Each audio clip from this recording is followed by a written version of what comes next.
পড়ছিলাম ভালোবাসি কও, কলমে নুজাইফা নুন। পর্ব সংখ্যা ৩। পরাগ ভাই আমাকে নিজের বুকের সাথে চিপে ধরে রেখেছেন। আমার মাথাটা পরাগ ভাইয়ের ঠিক বুকের বাঁ পাশে গিয়ে ঠেকেছে। তার বুকের ধুকপুক শব্দ ছন্দের মতো আমার কানে বাজতে থাকে। নাকে আসে তার ঘামে ভেজা শরীরের মাতাল করা ঘ্রাণ। তার বুকের উষ্ণতায় আমার সমস্ত ভর, সমস্ত সংশয় গলে পড়ে। একটা মুহূর্তের জন্য মনে হয়, আমি যদি চিরকাল এভাবেই তার বুকে লুকিয়ে থাকতে পারতাম, তার বাহুর বাঁধনে বন্দি থেকে তার গায়ের ঘ্রাণ নিতে পারতাম, তাহলে হয়তো এই জীবনটাই স্বর্গ হয়ে যেত। কিন্তু পর মুহূর্তেই নিজেকে নির্লজ্জ বেহায়া বলে ধিক্কার জানালাম। আমি তার বুক থেকে সরে আসার আগেই পরাগ ভাই এক ঝটকায় আমাকে সরিয়ে দিলেন। দাদা দাঁত চেপে বললেন, দেখে চলতে পারিস না? চোখ কি হাঁটুতে নিয়ে হাঁটিস? এক্ষুনি তো গাড়ির নিচে চাপা পড়ে মরতি। আমি কখনোই পরাগ ভাইয়ের মুখের উপর কোনো কথা বলি না, কিন্তু আজ কেন জানি চুপ থাকতে ইচ্ছে করলো না। আমি প্রথমবারের মতো তার চোখে চোখ রাখলাম। কণ্ঠ কাঁপছিল, তবু রুক্ষ স্বরে বললাম, আমি না হয় হাঁটুতে চোখ নিয়ে হাঁটি, কিন্তু আপনার চোখ তো ঠিক জায়গায় রয়েছে। তাহলে আপনি কেন দেখতে পাচ্ছেন না আমি কতটা কষ্টে আছি? গত রাত থেকে জ্বর, মাথা ব্যথায় বাকি কথাটা শেষ করতে পারি না আমি। তার আগেই কেউ পেছন থেকে আমার পিঠে দরাম করে কিল বসিয়ে দেয়। আমি পেছন ফিরে দেখি আম্মু কপাল কুঁচকে দাঁড়িয়ে রয়েছেন। নিজের আদরের ভাইপোকে দুটো কথা শুনিয়েছি, তাতে ঘা লেগেছে তার। তিনি রেগে গিয়ে গর্জে ওঠেন, বড়দের সাথে কিভাবে কথা বলতে হয় জানিস না? এই শিক্ষা দিয়েছি তোকে।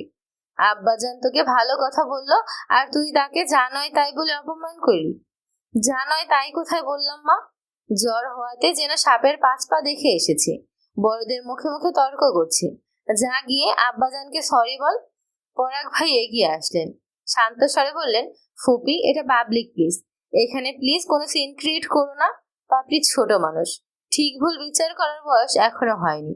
তুমি চলো তো, এই ব্যাপারে বসে কথা বলবো আমরা।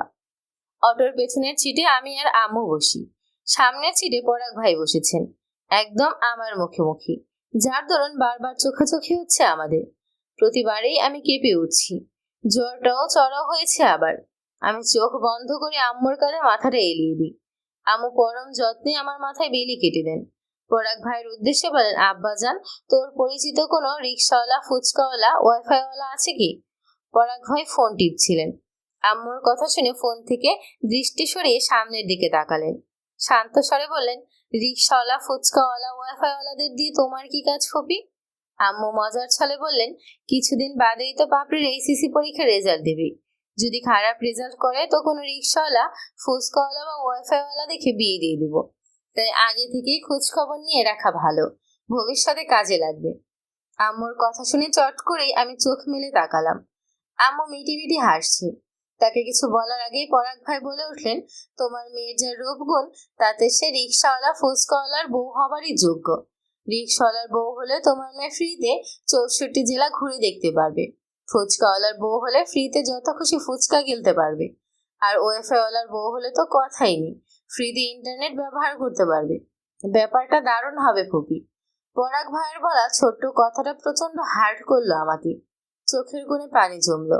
পরাগ ভাইয়ের আড়ালে আমি চোখের পানি মুছে নিলাম। রাস্তা আর একটা কথাও বলিনি আমি। রাস্তাটা যেন হঠাৎ দীর্ঘ হলো। আম্মু, পরাগ ভাই নিজেদের মধ্যে কথা বলছিলেন। আমি চুপচাপ এক কান দিয়ে শুনে অন্য কান দিয়ে বের করে দিচ্ছিলাম।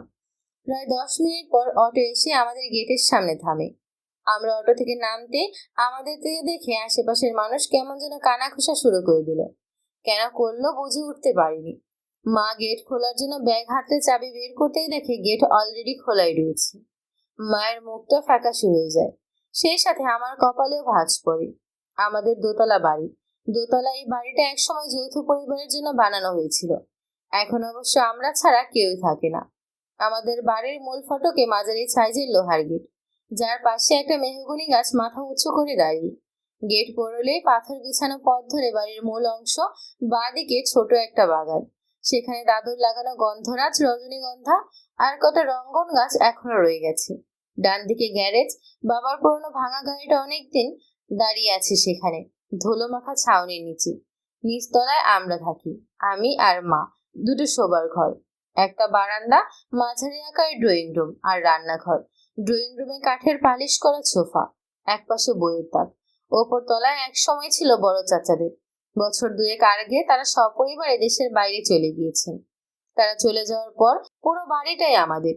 উপরের দুটো ঘর, একটিতে ফার্নিচার রাখা, অন্যটাতে বাবার জিনিসপত্র। একটা বড় বারান্দা আছে উপরে, যেখান থেকে পুরো পড়ার ছাদ দেখা যায়। মাঝে মধ্যে বাবা রাতে সেখানে বসে থাকতেন চুপচাপ। মাঝে মাঝে আমি দেখতাম উনি চুপচাপ বসে সিগারেট খাচ্ছেন। আমার বাবা একজন police officer, Barishal posting. Magura আসেন 6 মাসে বা বছরে একবার। বাবা বাদে আর কারো কাছে চাবি থাকার কথা নয়। তাহলে কি বাবা এসেছে? আর আসলেও বাবা আমাদের জানালো না কেন? প্রশ্নগুলো আমার মাথায় ঘুরপাক খেতে লাগলো। সেই সাথে অজানা আশঙ্কায় আমার বুকের ভেতর ধক করে উঠল। মনে হচ্ছিল আমার বুকের ভেতরে ধূপপোকানিও বুঝি বাড়ির দেয়ালে প্রতিধ্বনি ধরছে। মা কিছু না বলে সামনে এগিয়ে গেলেন। আমি তাকে অনুসরণ করলাম, কিন্তু প্রতিটা পা ফেলতেই মনে হচ্ছিল মেঝেটা যেন একটু একটু করে সরে যাচ্ছে পায়ের নিচ থেকে। আমার পিছন পিছন পাড়াপড়শিরাও ঢুকলেন। তারা জানেন কিছু একটা হয়েছে, কিন্তু আমাদেরকে বলছেন না। তাদের গজগজ আওয়াজ, ফিসফাস, চাপা হাসি সবটাই আমার কানে বাজলো, কিন্তু আমি পাত্তা দিলাম না। মায়ের সাথে পা মিলিয়ে হাঁটতে লাগলাম। বারান্দা পেরিয়ে যখন ঘরের দরজার সামনে পৌঁছালাম, দেখি দরজাটা হালকা খোলা। আরেক দফা চমকে উঠলাম। মা একবার আমার দিকে তাকালেন। তার চোখে হাজারো প্রশ্ন উকি দিচ্ছে, কিন্তু মা কিছু বললেন না। ধীরে ধীরে দরজাটা ঠেলে ভেতরে ঢুকলেন। মায়ের পিছু পিছু আমি পরাগ ভাই ভেতরে ঢুকলাম। আমার পা যেন জমে বরফ হয়ে গেল। আমি মা যে ভয়টা পাচ্ছিলাম ঠিক সেটাই হয়েছে। ড্রয়িং রুমে বাবা বসে রয়েছেন, কিন্তু তিনি একা নন। সামনের সোফায় বসে আছেন অচেনা এক রমণী। তার পরনে চকমকে শাড়ি, হাতে সোনার চুড়ি, কানে দুল, সাজানো চুল, ঠোঁটে লিপস্টিকের আভা। নিঃশব্দে পুরো ঘরটা যেন জমে আছে। কেউ কোনো কথা বলছে না, শুধু টিকটিকি টিকটক শব্দ, আর মাথার উপর ঘুরতে থাকা ফ্যানের শব্দ শুনতে পাওয়া যাচ্ছে। আমি পাথরের ন্যায় দাঁড়িয়ে রয়েছি। বুকটা ফেটে যাচ্ছে আমার। বুক ফুঁড়ে হৃৎপিণ্ডটাও বেরিয়ে আসতে চাইছে। পরাগ ভাই হয়তো বুঝতে পারলো এই মুহূর্তে তার কার্ডটাই সবচেয়ে বেশি দরকার আমার। সে আস্তে করে এগিয়ে আসলো, পেছন থেকে আমার কাঁধে হাত রাখলো। আমি ধীরে ধীরে তার দিকে ঘুরে দাঁড়ালাম। আমার চোখ দুটো লাল হয়ে উঠেছে কান্নায়, ঠোঁট কাঁপছে, কিন্তু কোনো শব্দ বের হচ্ছে না। আমার কি থেকে কি হয়ে গেল আমি নিজেও জানি না।